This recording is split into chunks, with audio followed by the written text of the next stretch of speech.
ஓம்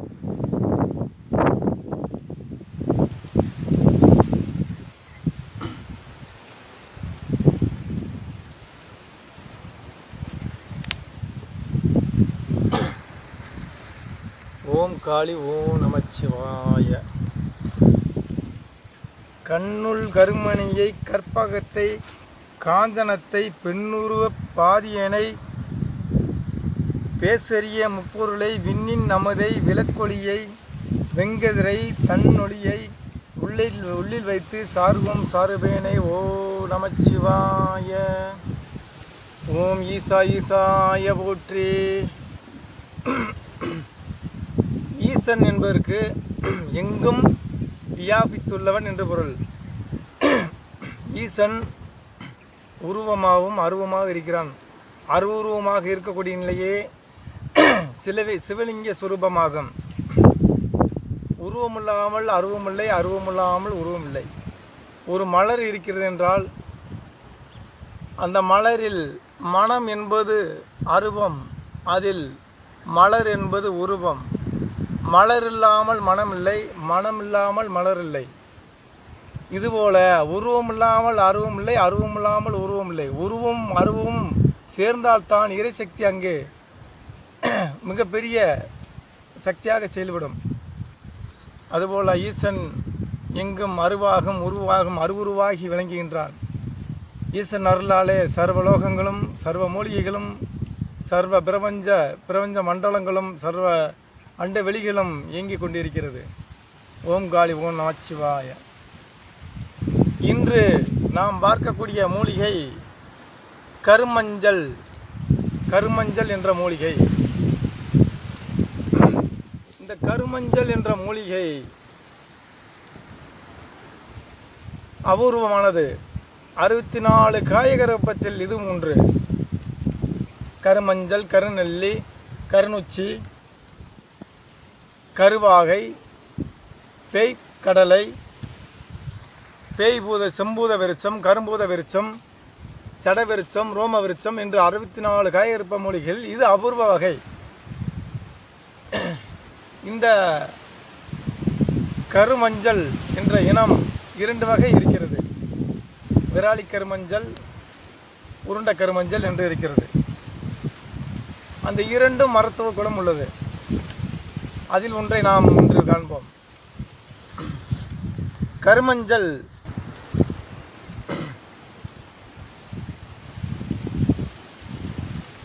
இந்த கருமஞ்சள் சகல விதமான வைரஸ்களையும் சகல கெட்ட கிருமிகளையும் அழிக்கக்கூடியது இந்த கருமஞ்சள்.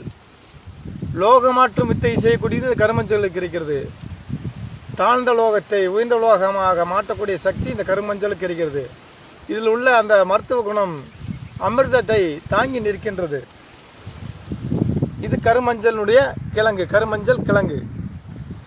கருமஞ்சள் கிழங்கு இது உள்ளேயும் வெளியேவும் கருப்பாக இருக்கும். கருமஞ்சள் கிழங்கு இது அமிர்தத்தை சூழ்ந்துள்ள, அமிர்தம் முழுவதும் நிறைந்துள்ள கிழங்கு. இதனுடைய செடி கருப்பாக இருக்கும். இது கருமஞ்சள் இலை.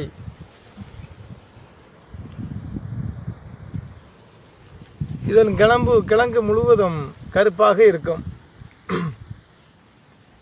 இது காளிக்கு உகந்தது. காளிக்கு உகந்த ஒரு மூலிகையாகும்.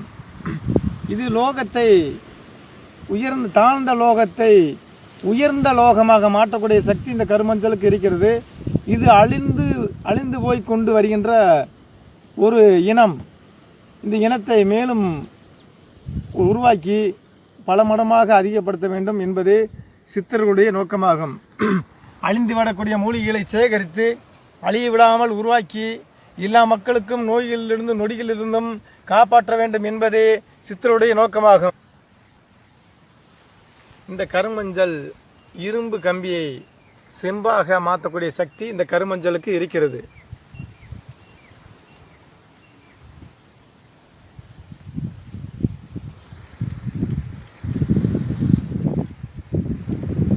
இந்த கருமஞ்சளில் நுழைத்து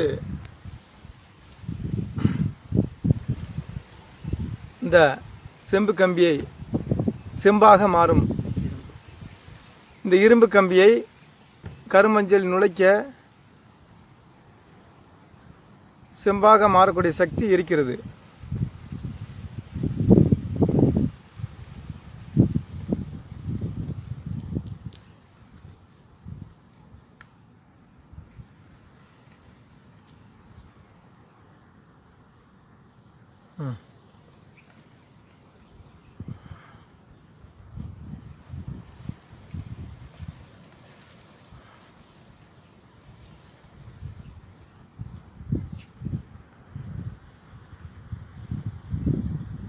அதை உராயும் போது செம்பு கம்பியாக பளிச்சென்று வரும். இரும்பின் சத்துக்களை அழித்து செம்பாக மாற்றிவிடும்.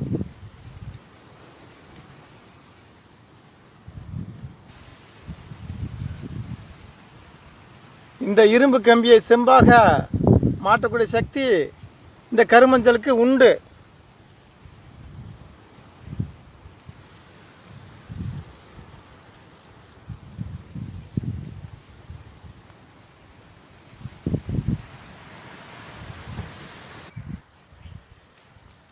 அடுத்து நாம் பார்க்க இருக்கக்கூடிய ஒரு மூலிகை வாதநாராயணன்.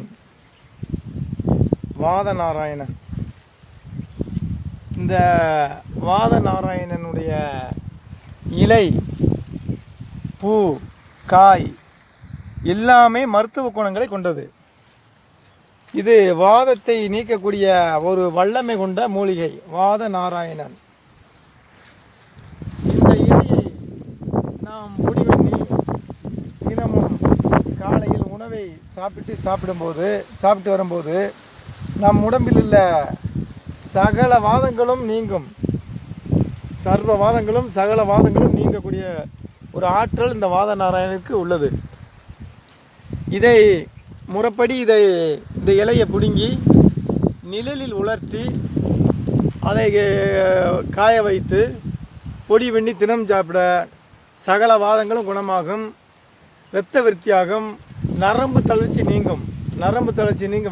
தளர்ச்சியும் ஒரு தேக்கமுள்ள வாய்வுகளும் நீங்கக்கூடிய சக்தி இந்த வாதநாராயணனுக்கு உள்ளது.